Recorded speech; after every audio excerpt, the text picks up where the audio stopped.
Bienvenidos a Latidos en Arena, donde cada mañana a las 8 compartimos historias que laten fuerte en el alma. En el episodio anterior hablamos de Amara Montero y el valor de una verdad escondida. Pero hoy, el silencio será el protagonista, porque Catalina Herrera no gritó, solo caminó, con un rosario entre los dedos y una vida rota entre las manos.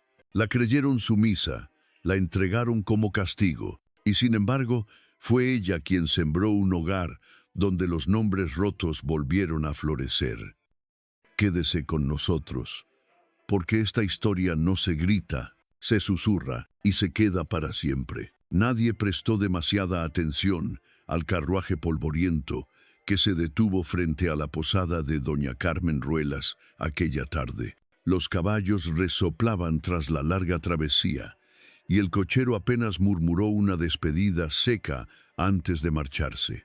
Solo una figura descendió, con una mano apoyada en la cintura y la otra sujetando un atillo pequeño que parecía contener su vida entera.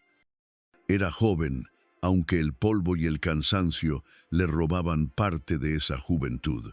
Llevaba un vestido marrón deslavado y un pañuelo desteñido cubría parte de su cabello recogido con descuido. Catalina Montero, aunque allí nadie la llamaría así, se detuvo un instante antes de avanzar hacia la puerta de la posada. En su interior, algo se removió con suavidad. Instintivamente, llevó una mano a su vientre aún discreto, oculto tras la tela gruesa. «Todo va a salir bien», susurró. La posada olía a café recalentado, a tabaco viejo y a una humedad que parecía haber habitado el lugar por generaciones. Doña Carmen la observó desde detrás del mostrador, levantando apenas una ceja antes de preguntar, «¿Vienes sola?» Catalina asintió. Su voz era baja, medida, como quien ya ha aprendido que hablar de más puede costar caro. «Busco trabajo en la hacienda. Me dijeron que aquí podía quedarme una noche». Doña Carmen la escrutó por un momento largo. Finalmente, bufó suavemente. «Tienes suerte, niña. Conozco a don Julián, el administrador. No es hombre fácil, pero me debe un favor. Mañana te presentaré. Ahora sube, descansa». La habitación era pequeña, con una cama estrecha, una silla desvencijada y una ventana que daba a un patio interior. Pero estaba limpia, y eso bastaba. Catalina se sentó en el borde del jergón, sacó el atillo y extrajo con delicadeza un pequeño medallón de plata. Lo abrió. Dentro, un retrato en miniatura de un joven de mirada intensa y cabello oscuro.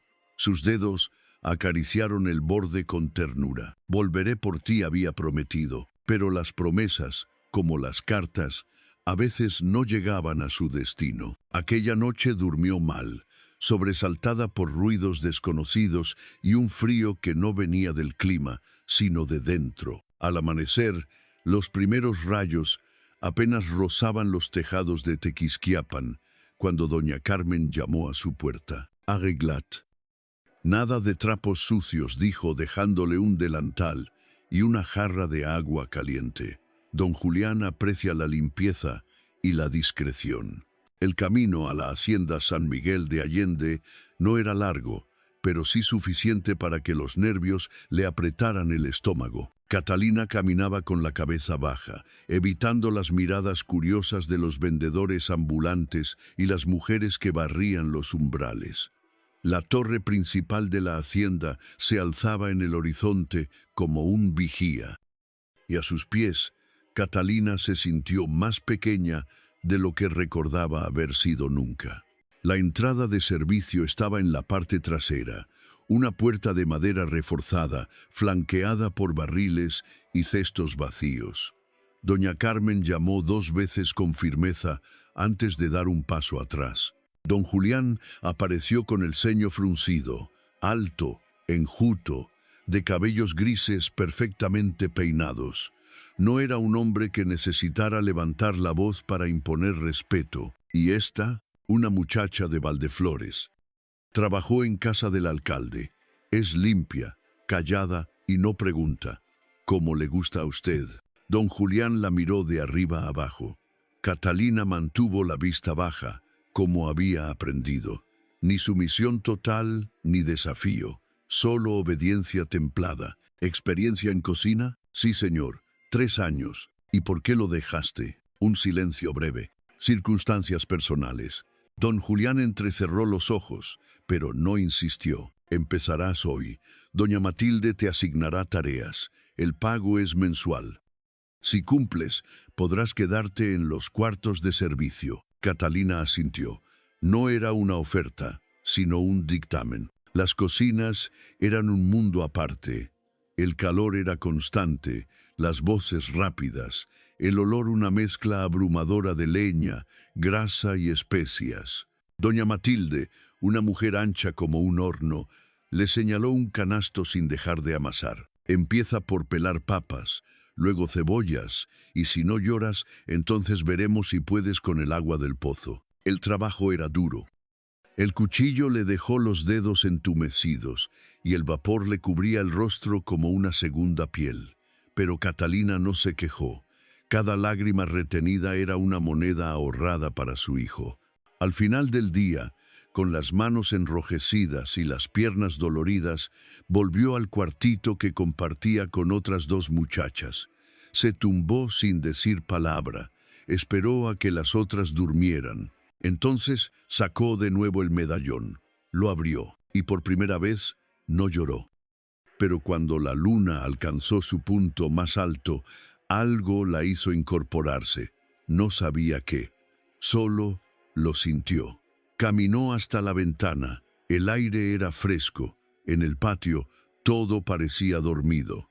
Y sin embargo, desde la torre este, una silueta la observaba.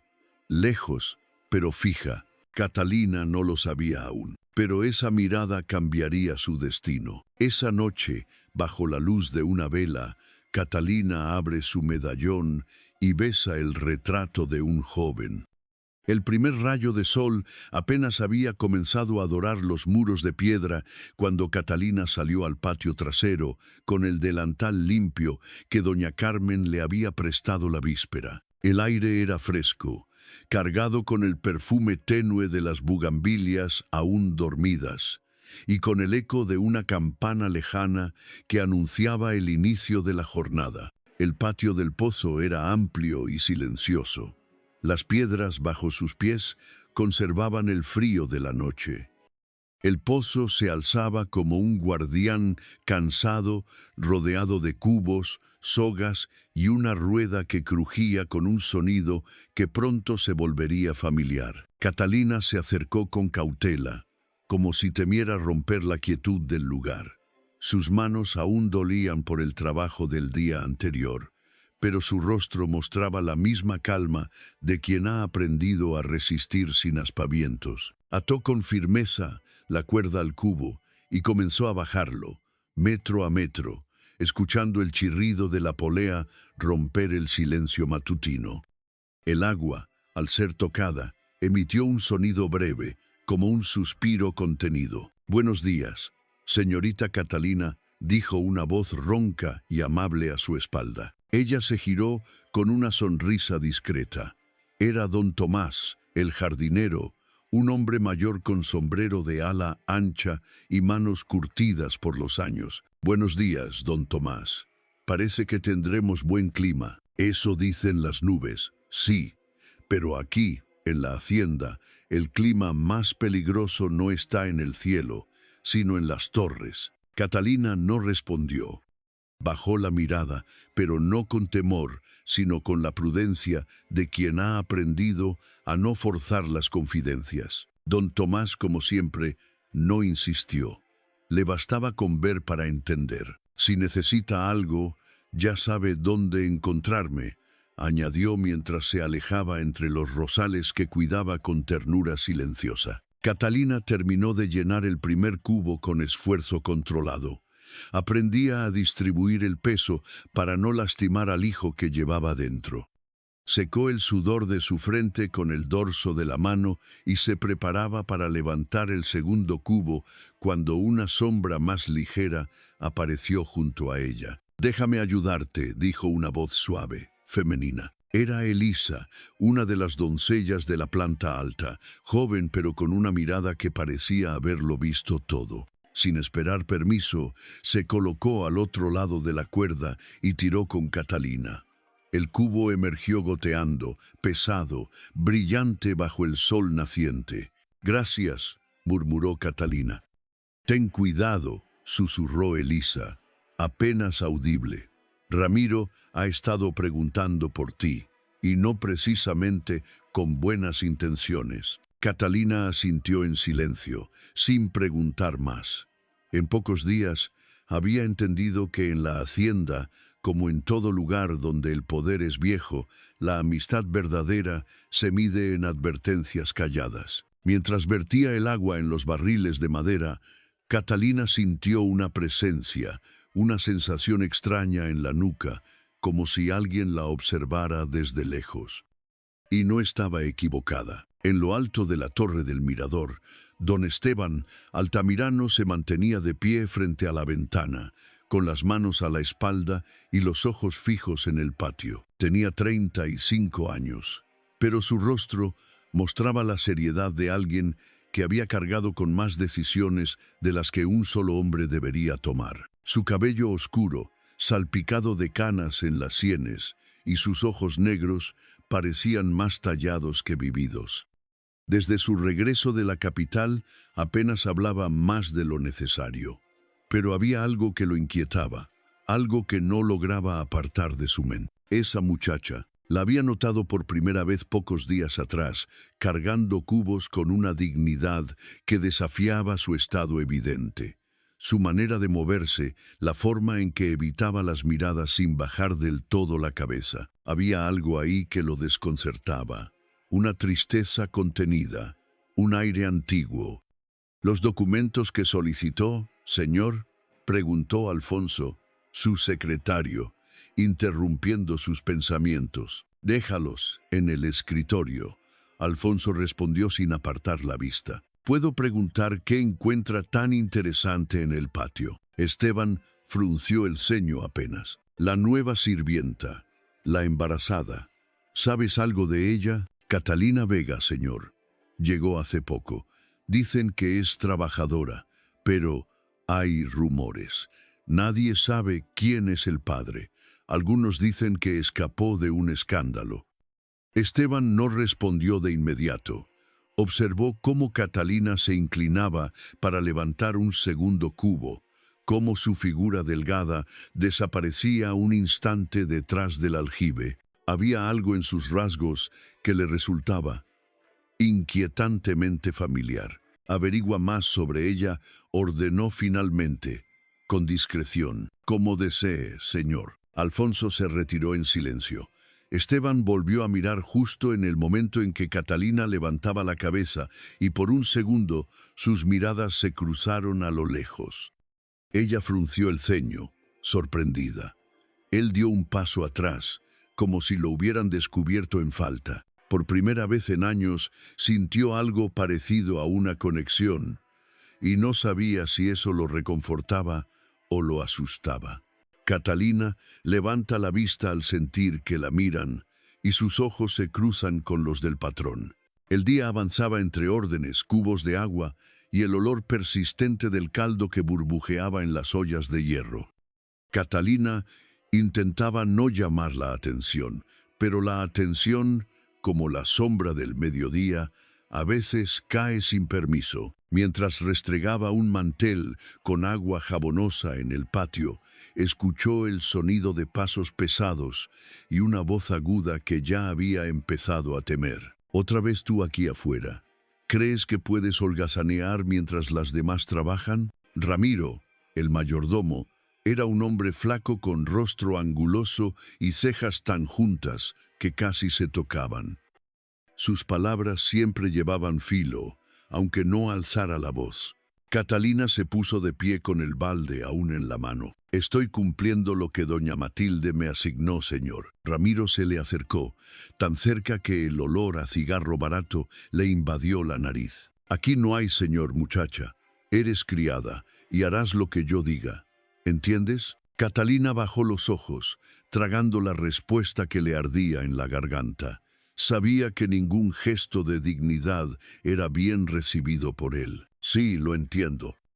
Ramiro sonrió con esa media mueca que en otros significaría burla, pero en él era advertencia. Estiró la mano como para tocarle el brazo, pero en ese momento algo cambió en el ambiente. Una voz, seca y clara, atravesó el aire como una campana. ¿Ocurre algo, Ramiro? Los dos se giraron. Esteban Altamirano estaba de pie junto al arco de piedra que daba al corredor central, con las manos a la espalda y la mirada fija en el rostro del mayordomo. Llevaba una camisa blanca sin chaleco, los puños arremangados, como quien ha dejado la oficina para ocuparse de lo que realmente importa. Ramiro se enderezó al instante, como si un rayo le hubiera atravesado la espina. Nada, señor, solo instruyendo a la nueva. Con contacto físico, Ramiro palideció. Claro que no, señor. Solo quería que hiciera su trabajo con mayor eficiencia. Esteban dio un par de pasos adelante. Catalina no se movió, pero notó que su respiración se aceleraba sin querer. El patrón la miró un instante, no con dureza, sino con una mezcla de análisis y algo más. ¿Interés? Catalina, ¿no? Sí, señor. ¿Desde cuándo trabaja aquí? Desde hace 3 días. ¿Y ya ha tenido problemas con alguien? No, señor, respondió, aunque el temblor leve en su voz decía otra cosa. Esteban asintió levemente. Bien, espero que eso no cambie. Ramiro, que no se repita, ni con ella ni con nadie. El mayordomo bajó la cabeza. Como usted diga, señor. Catalina observó cómo el patrón se marchaba sin mirar atrás, cruzando el patio con la misma seguridad con la que un general recorre su cuartel. Ramiro la miró una vez más, esta vez sin palabra, y se fue. La cocina volvió a llenarse del ruido metálico de cucharones y platos cuando Catalina entró con el balde lleno. Matilde, la jefa de cocina, le lanzó una mirada fugaz y dijo, «Ten cuidado. Cuando un hombre de poder te mira más de una vez, rara vez, es buena señal». Catalina no respondió. Pero esa noche, mientras cepillaba la escoba de paja contra el suelo de piedra del pasillo, no podía quitarse la imagen de Esteban de la cabeza. Su voz, su manera de mirar, la forma en que enfrentó al mayordomo no era común. No en aquel lugar y no en su mundo. Un par de días después, cuando Catalina entregaba las toallas limpias en el área de los huéspedes, una criada le indicó que el patrón quería verla en la biblioteca. ¿A mí? Sí, no preguntes, solo ve. La biblioteca era la sala más silenciosa y elegante de toda la hacienda. Las paredes estaban cubiertas de estanterías con libros que olían a cuero y polvo antiguo. Un ventanal enorme dejaba entrar la luz del mediodía, proyectando sombras largas sobre la alfombra bordada. Catalina entró con pasos silenciosos, como si pisara un templo. Esteban estaba sentado frente al escritorio de roble, leyendo un documento. «Cierra la puerta, por favor», dijo, sin alzar la voz. Ella obedeció. «¿Sabe leer, Catalina?» Ella dudó. «Sí, señor». «¿Y escribir?» «También, un poco». Esteban la miró por fin. «Eso no es común entre las sirvientas». «No siempre fui sirvienta». Un breve silencio. «¿Tienes familia?» Catalina sintió que una parte de su pecho se cerraba como una flor al atardecer. «No aquí». Esteban asintió, como si confirmara una teoría que ya tenía. Luego se inclinó, abrió un cajón y sacó un libro pequeño. «Este diario fue de mi madre. Hay cosas escritas en él que necesito traducir del francés. No confío en nadie más de esta casa. Si estás dispuesta, quiero que lo leas conmigo. Solo tú». Catalina lo miró fijamente. En sus ojos había una mezcla de duda, miedo, pero también una chispa de orgullo olvidado. «Porque yo». Esteban la observó por unos segundos más largos. «Porque tienes algo que los demás no tienen.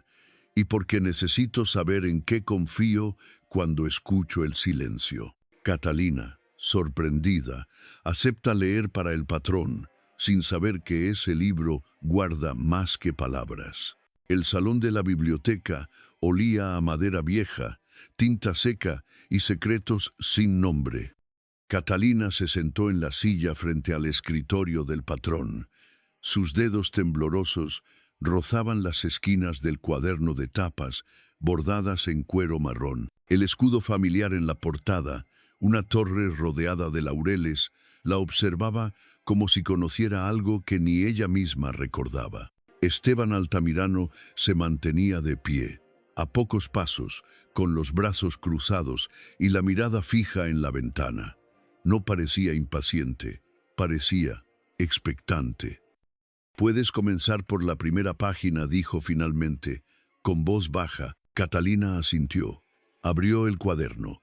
La letra era elegante, firme, escrita con tinta negra que el tiempo había desvanecido en partes. 27 de abril de 1894. Hoy he conocido a una mujer de mirada intensa y voz pausada. No es noble, pero tiene la dignidad de una reina exiliada.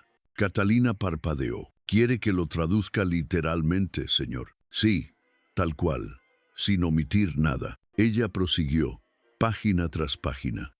Las entradas hablaban de una joven llamada Lucía Belmonte, una mujer que había trabajado en la hacienda hacía más de 30 años. Según el diario, Esteban era apenas un niño cuando ella llegó. La voz que narraba aquellos fragmentos era la de doña Leonor, madre del patrón, quien escribía con extraña devoción y sospechoso respeto hacia Lucía. «He descubierto que Lucía lleva un anillo con un escudo desconocido. No me lo ha explicado, pero algo en su forma de caminar me recuerda a la sangre noble, perdida, oculta, quizás por decisión propia».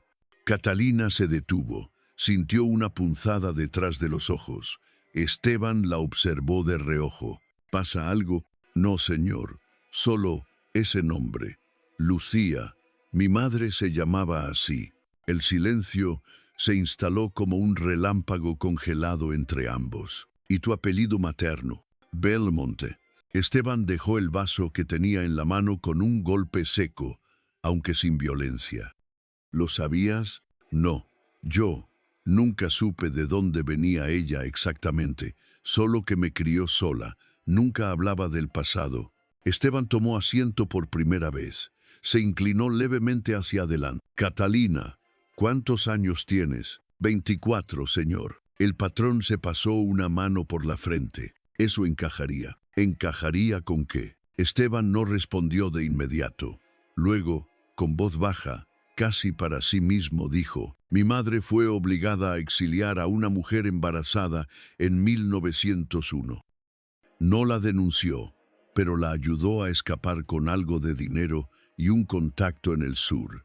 Era un escándalo. Decían que alguien de la familia había traspasado las normas». Catalina apretó el diario entre las manos.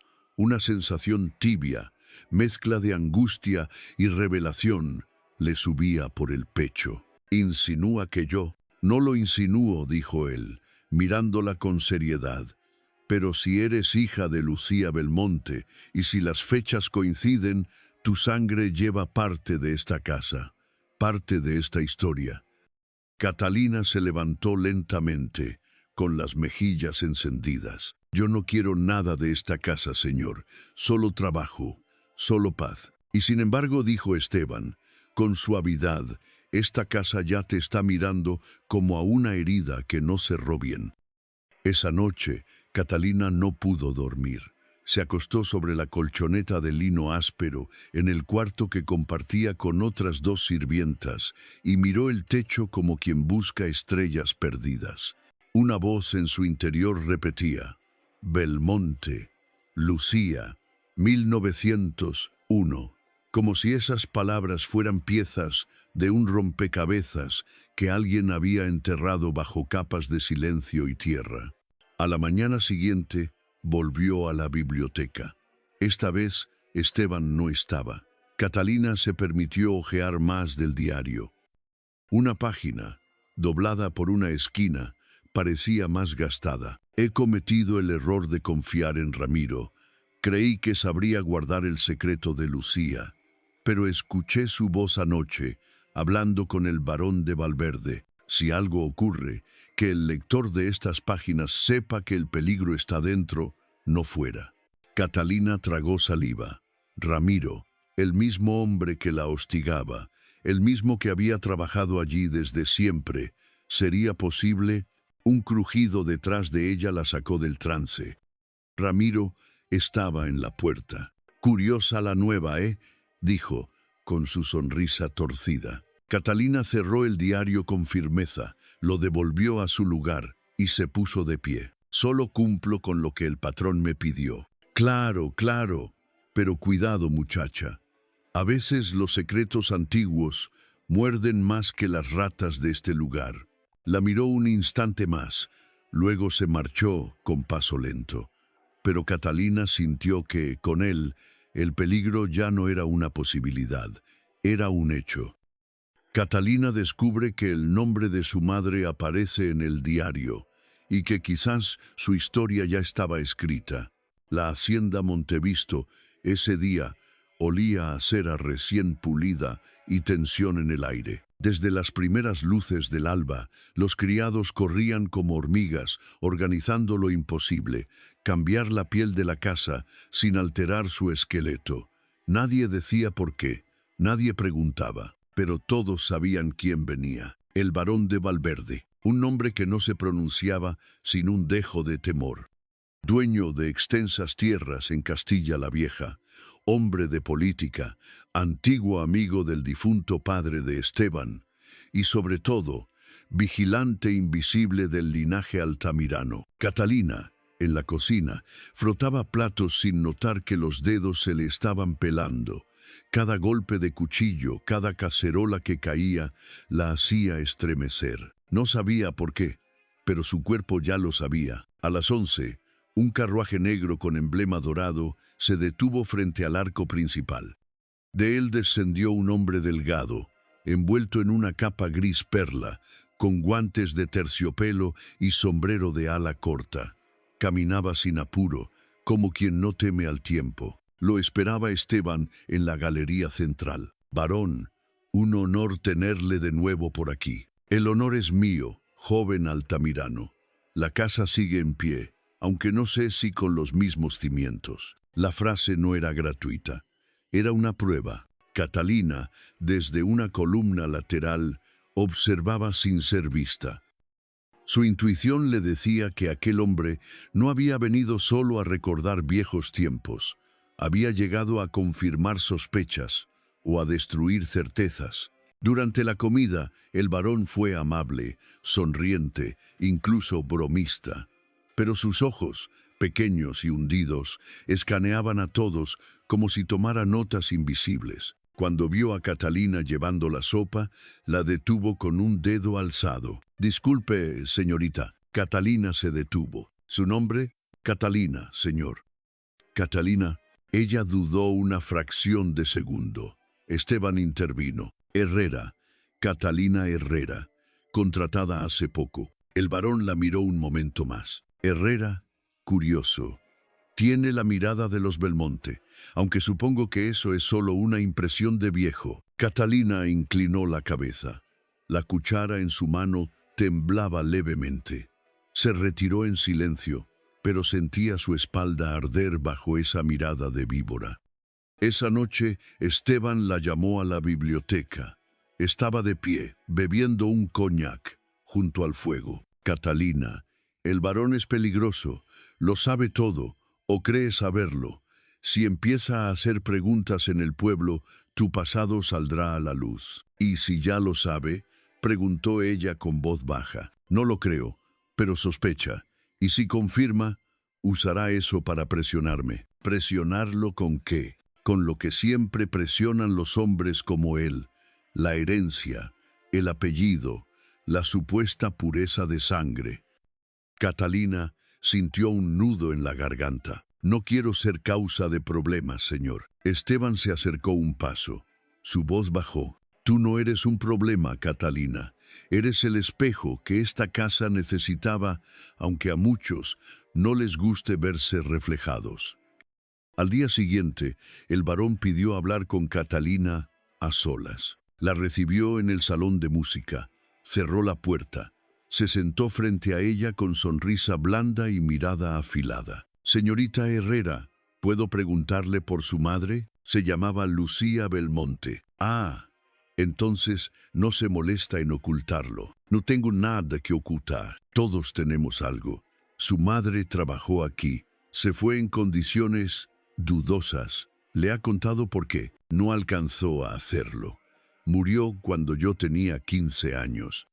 El varón asintió con fingida tristeza. Lo lamento, de verdad, pero entenderá usted que ciertos nombres, ciertos apellidos, tienen consecuencias. Catalina lo miró de frente. ¿Consecuencias para quién? Para quienes llevan el apellido legítimo, para los herederos, para los que pertenecen. Hubo un silencio denso. Usted no vino por cortesía, ¿verdad?, preguntó Catalina, casi en susurro. El varón sonrió como un zorro viejo. Vine por precaución. Porque las casas antiguas, señorita, se caen por dentro, no por fuera. Esa misma noche, Catalina entró en la capilla pequeña al fondo del jardín. Se arrodilló sin rezar, solo para respirar. De pronto, una figura apareció en el umbral. ¿Estás bien? Era Esteban.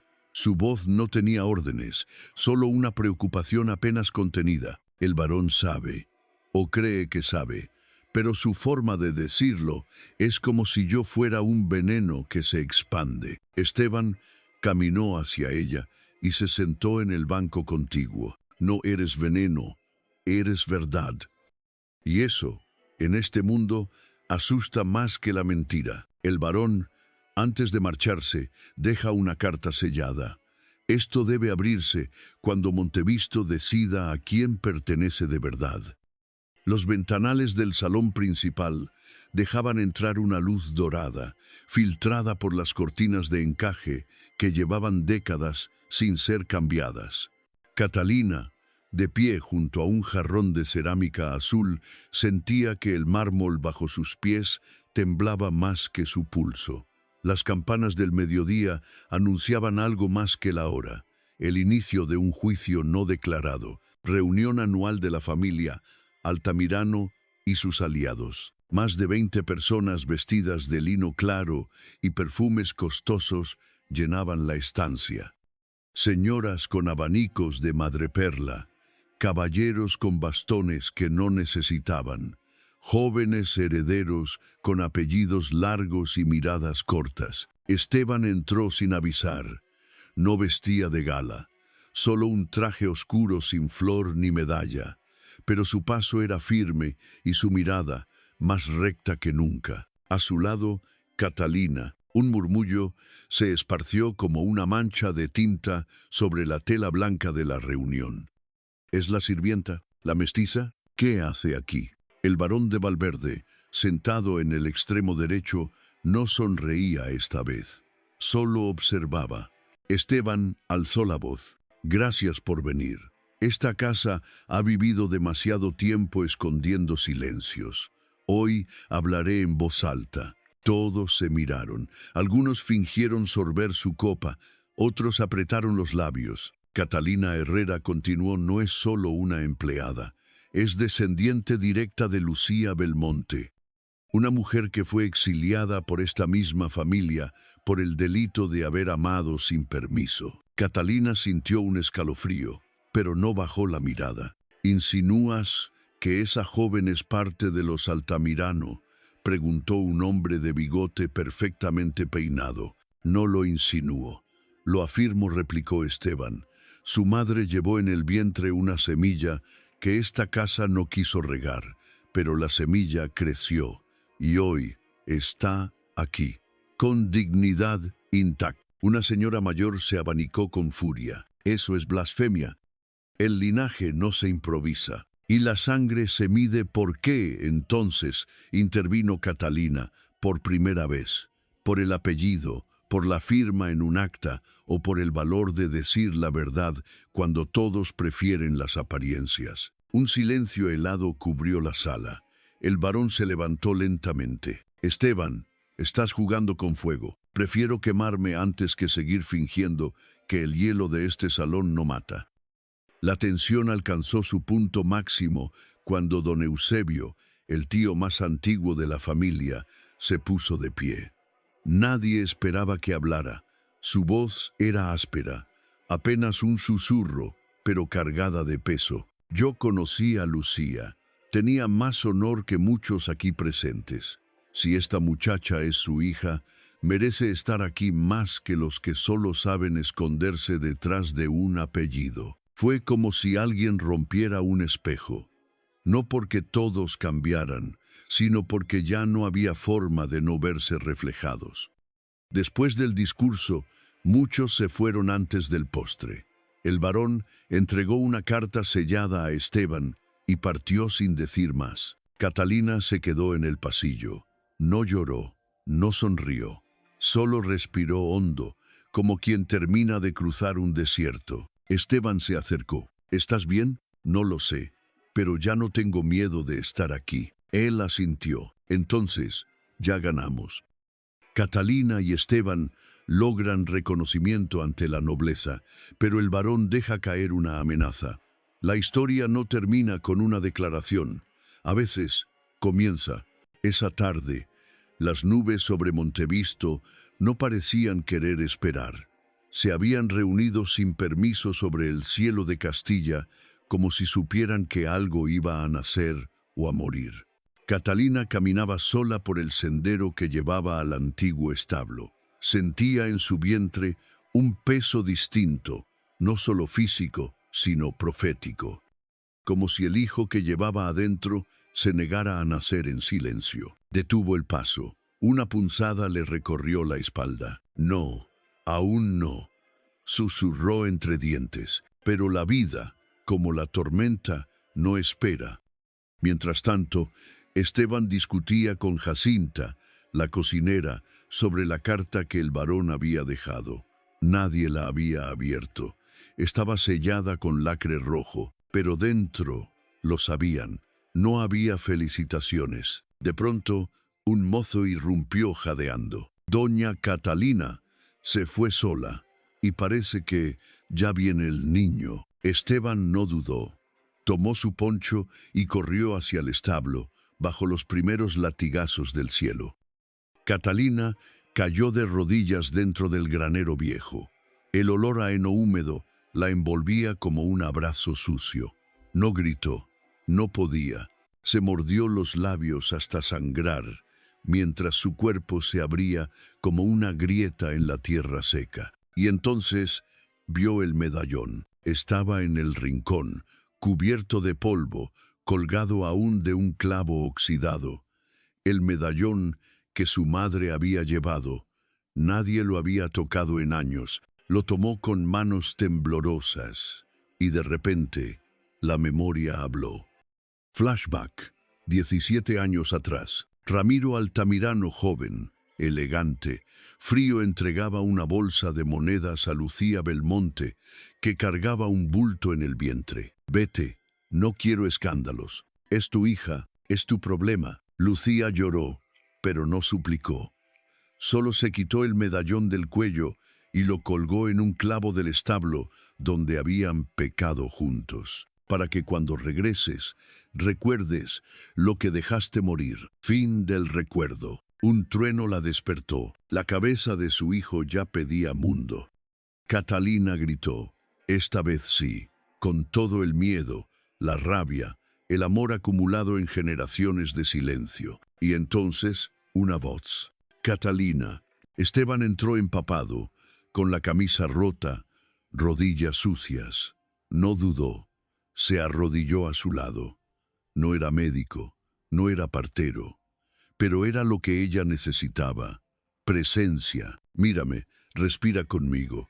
No estás sola, ya no. Ella lo miró, apretó su mano y empujó.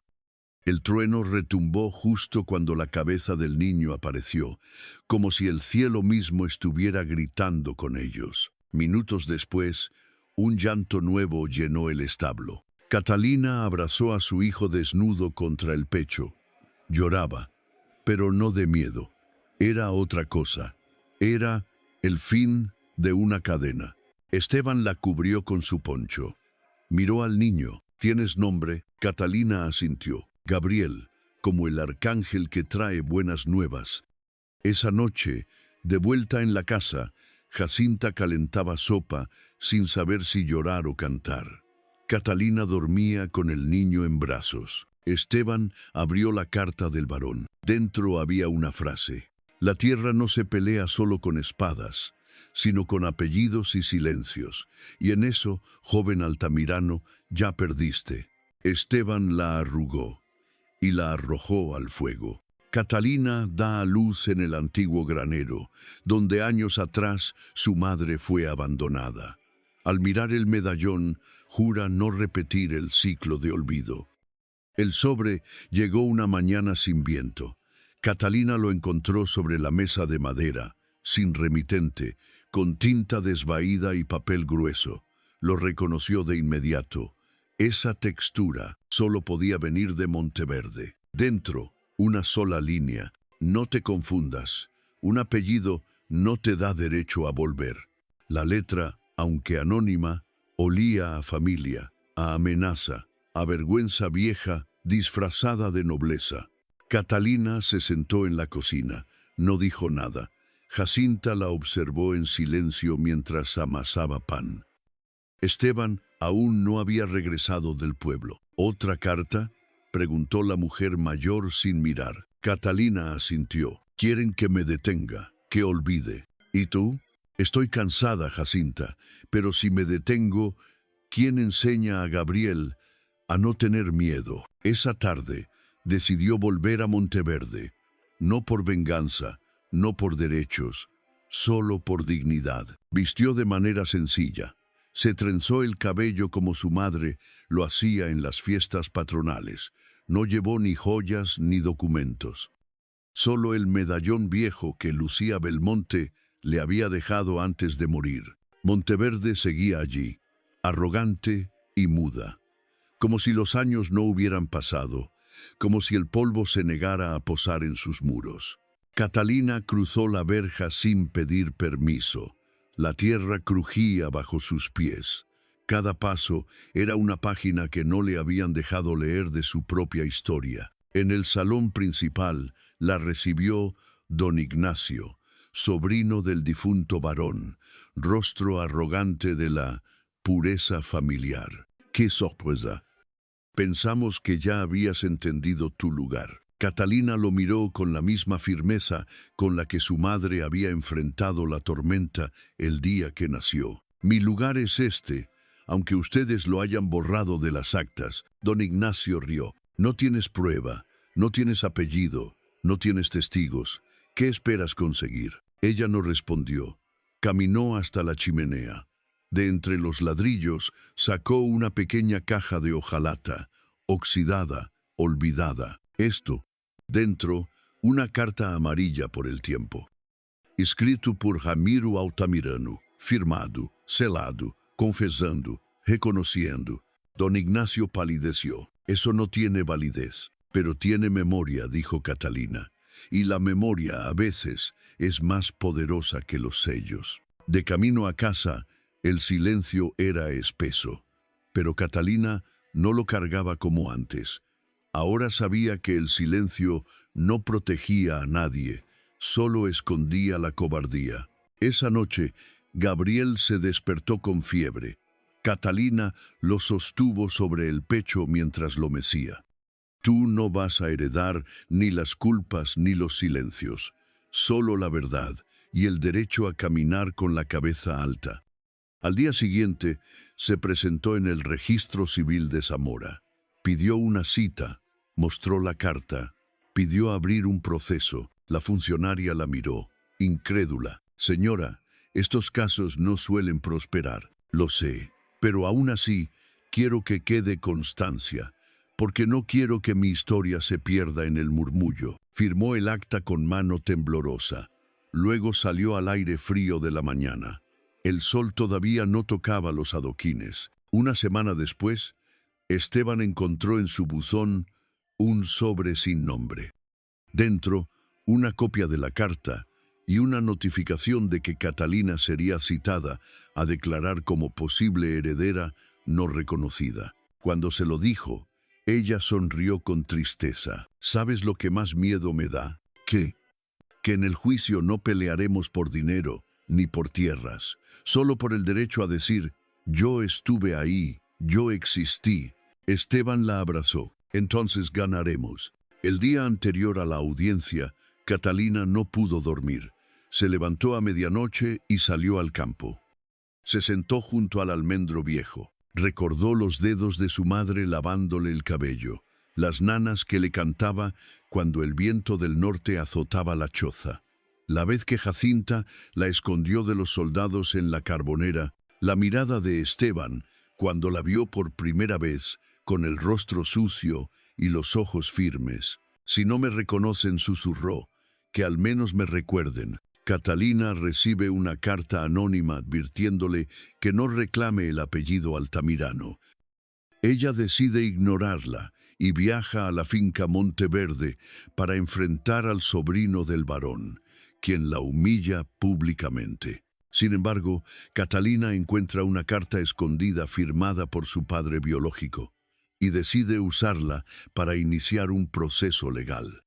Catalina se alista para el juicio con una mezcla de miedo y coraje. Esteban la acompaña en silencio. Afuera, el amanecer comienza a pintar de rojo el campo.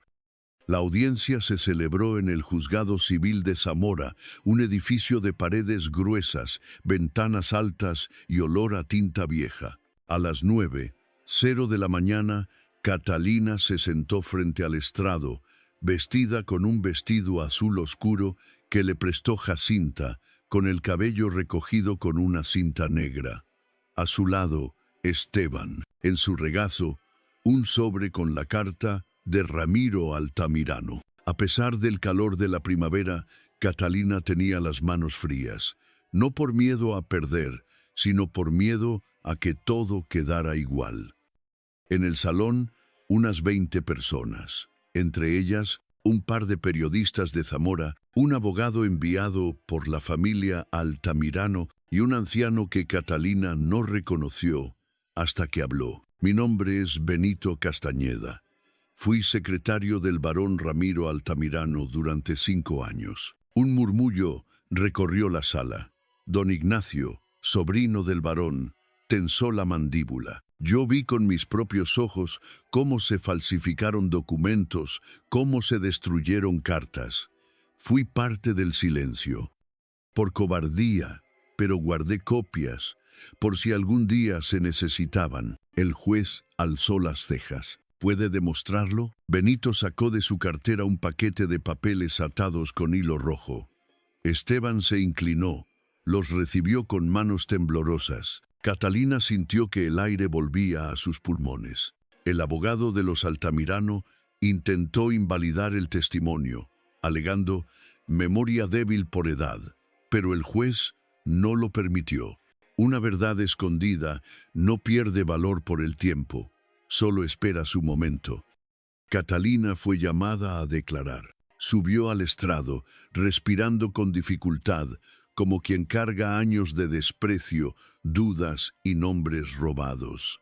¿Es usted hija legítima del difunto Ramiro Altamirano?, preguntó el juez. Catalina tragó saliva. Soy hija de su abandono, de su silencio, pero también de su sangre. Le mostró la carta, la misma que sacó del muro en Monteverde. Él no me reconoció en vida, pero escribió esto con su puño y letra.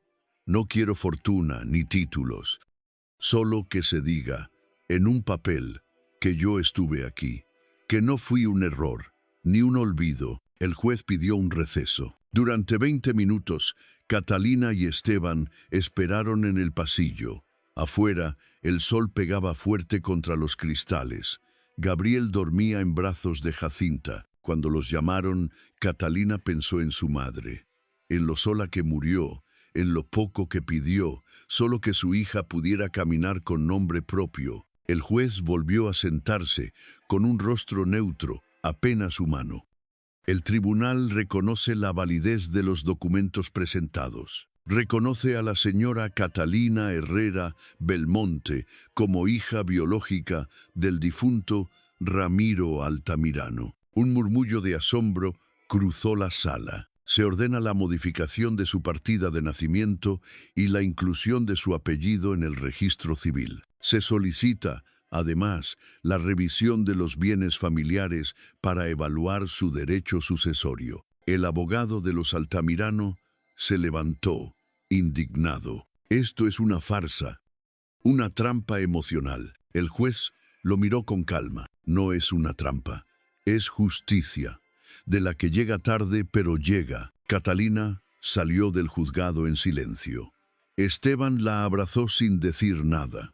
Jacinta, con Gabriel en brazos, solo murmuró: «Tu madre debe estar bailando en el cielo». Catalina no lloró, no gritó, solo apretó el medallón en su pecho. Por primera vez, el apellido Altamirano no dolía.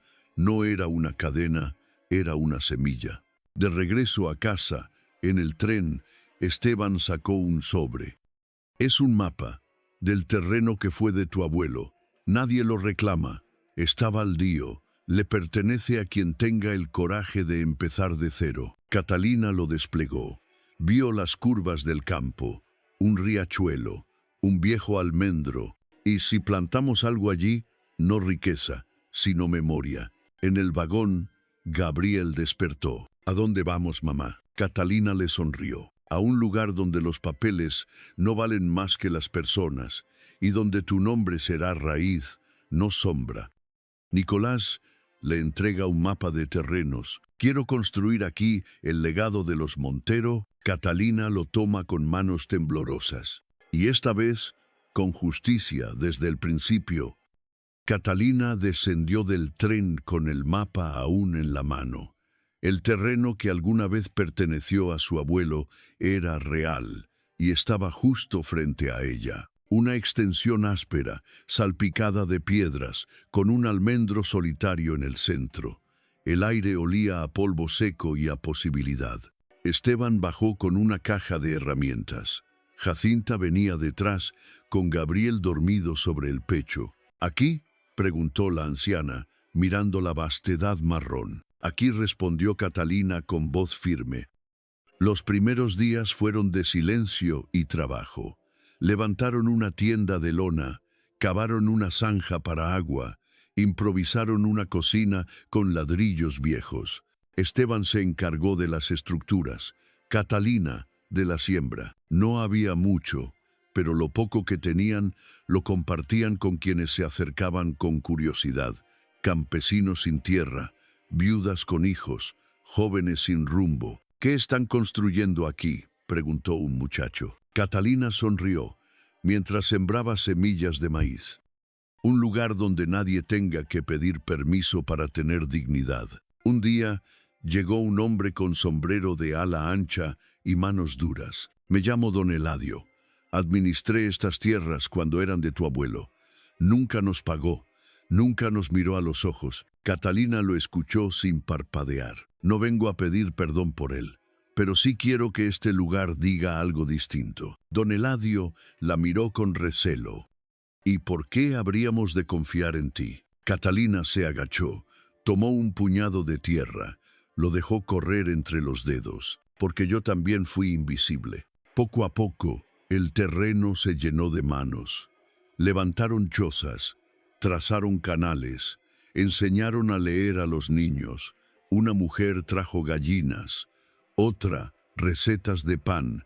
Jacinta organizó los turnos de cocina. Cada día nacía una palabra nueva, una sonrisa, una historia que ya no se contaba en susurros. Catalina no era jefa, no quería serlo, pero todos la miraban cuando había que decidir. «Tú empezaste esto», le dijo Esteban una noche, sentados bajo las estrellas, «y ahora todos creen en ti». ¿Y si me equivoco? Entonces nos equivocamos contigo, pero no solos. Un domingo al amanecer, mientras recogía agua del pozo, Catalina vio un carruaje polvoriento llegar por el camino. Un hombre elegante bajó, con bastón de plata y gesto severo. Soy notario Vargas, enviado por el Tribunal de Zamora. Vengo a hacer efectiva la legalización de este terreno a nombre de Catalina Herrera Belmonte. Esteban lo miró sorprendido. ¿Tan rápido? Cuando la justicia no tiene prisa, llega tarde. Esta vez no. Catalina firmó los papeles sobre un tronco. El notario se marchó sin saludar. Jacinta murmuró: los ricos siempre se despiden como si nunca fueran a volver. Esa tarde hubo fiesta. Los niños corrieron entre los almendros. Gabriel hizo su primera tortilla. Catalina se manchó la cara con tierra al intentar hacer una vasija de barro. Esteban tocó una vieja guitarra desafinada. Y cuando el sol comenzó a caer, todos se sentaron en círculo. Uno a uno comenzaron a hablar. Yo fui jornalero en Monteverde y nunca tuve donde dormir, dijo un hombre. Yo crié a mis hijos sola, lavando ropa ajena, dijo una mujer. Yo llegué aquí con hambre y me dieron pan sin preguntar, dijo un joven. Catalina los miró a todos. No les prometo riquezas ni futuro fácil, pero sí les prometo que aquí no hay apellidos que pesen, ni errores que condenen para siempre. En un rincón, Esteban la observaba. Cuando ella se acercó, le dijo en voz baja: tú fundaste esto, pero también te fundaste a ti misma. Catalina no respondió.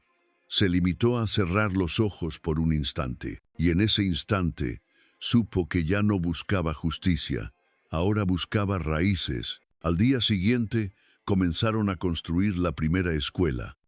No será grande, dijo Catalina, pero será nuestra. Gabriel ayudó a pintar las paredes con manos llenas de cal. Jacinta, sentada bajo una manta, bordaba el nombre del lugar en una tela. Las Raíces, un nombre sin apellidos, sin nobleza, solo vida.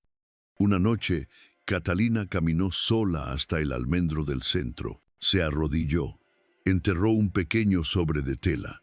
Dentro, la carta de su padre, no para esconderla, sino para sembrarla. Que esta tierra no olvide, pero que tampoco se quede atrapada en lo que fue. Miró al cielo, no buscaba estrellas, buscaba silencio, pero esta vez un silencio que ya no dolía. Catalina se despide de la carta de su padre, enterrándola bajo el almendro. Mientras lo hace, Gabriel llega corriendo. Mamá, ¿puedo invitar a otros niños a estudiar con nosotros? Ella sonríe con lágrimas. Invítalos a todos. Este lugar es para quienes ya no tienen dónde empezar. El amanecer en Las Raíces tenía un color distinto al de otros lugares. No era solo el cielo lo que cambiaba, sino la manera en que la gente se saludaba, en que las puertas se abrían sin cerraduras y las palabras no dolían cuando se decían en voz alta. Catalina se despertaba antes que todos. Caminaba descalza entre los surcos, saludando a las gallinas, revisando que el maíz germinara bien. Le hablaba a las plantas, como si fueran niñas que necesitaban consuelo. Gabriel ya no preguntaba por apellidos, solo preguntaba por cuentos. ¿Y tú, mamá, cómo aprendiste a curar? Con la vida, con las cicatrices, con las mujeres que no pudieron. Un día, Jacinta la encontró bordando en silencio. ¿Para quién es esa manta? Catalina la sostuvo con ternura. Era una colcha tejida con los retazos de ropa vieja de su madre, con hilos que guardó por años en una caja de madera. Para mí. ¿Y por qué ahora? Catalina miró al horizonte. Porque por fin me siento hija de alguien. Las Raíces seguía creciendo. Don Eladio enseñaba a los jóvenes a reparar herramientas. Una mujer que había sido criada en la casa Altamirano organizó una pequeña biblioteca con libros viejos que nadie reclamaba. Los domingos se hacían lecturas colectivas. Gabriel leía en voz alta para los más pequeños. Su voz aún temblaba, pero sus ojos brillaban. Un día, Esteban se acercó con un sobre en la mano. Vino esto del juzgado. Oficialmente, las raíces existen en los papeles, con tu nombre como fundadora. Catalina lo leyó sin emoción visible. No fundé nada, solo planteé algo donde hubo vacío. En una tarde tibia, Nicolás regresó. Venía del norte, donde había ayudado a establecer otra comunidad parecida. ¿Cómo está Gabriel? Más alto, más terzo, más libre. Se sentaron bajo el almendro. ¿Y tú, Catalina? Ella suspiró. Ya no busco justicia. Solo busco no repetir los errores de quienes me negaron. ¿Y me has perdonado? Catalina no respondió, pero lo miró con una ternura nueva. No como a un amante perdido, sino como a alguien que también necesitó sanar. No hay más espacio aquí para rencores, solo para raíces nuevas. Esa noche hubo una pequeña ceremonia. Se inauguró la escuela comunitaria, con un pizarrón hecho a mano y bancos de madera. Catalina leyó en voz alta una carta escrita para sus vecinos. Aquí no hay héroes ni mártires, solo sobrevivientes que decidieron no repetir la historia. No somos perfectos, pero sí somos nuestros. Y en este suelo, cada nombre importa, incluso los que antes nos escondieron. Catalina caminó hasta el árbol central, donde años atrás enterró la carta de su padre. Allí plantó un rosal silvestre, no para embellecer, sino para recordar que lo más frágil también puede tener espinas y aún así florecer. Años después, Gabriel, ya adolescente, escribe su primer libro. En la dedicatoria se lee: para mi madre, Catalina Herrera Belmonte, que no heredó un trono, pero sí sembró un reino. Y bajo esa dedicatoria, una frase que Gabriel le escuchó de niño: aquí, mamá, es donde los nombres ya no duelen, ¿verdad? No, hijo. Aquí es donde los nombres vuelven a nacer. Hay lugares en el mundo donde las palabras florecen tarde, como las semillas que esperan el momento exacto para brotar. Y hay mujeres, como Catalina, que no nacieron libres, pero supieron sembrar libertad en tierras heridas. Esta historia no nos habla de venganza ni de triunfos ruidosos. Nos habla de dignidad, de la valentía de empezar de nuevo cuando todo parecía terminado, y del poder inmenso de mirar a los ojos y decir: aquí todos somos alguien.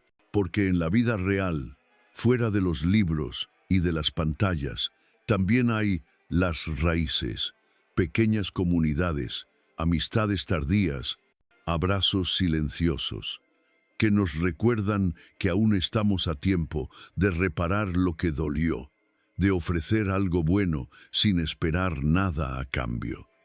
Tal vez usted, que nos escucha esta mañana, haya tenido que callar su propio nombre alguna vez, o haya sentido que su historia no merecía ser contada. Pero si algo nos deja este relato, es que nunca es tarde para renombrarse, para decir yo soy, no con orgullo, sino con verdad.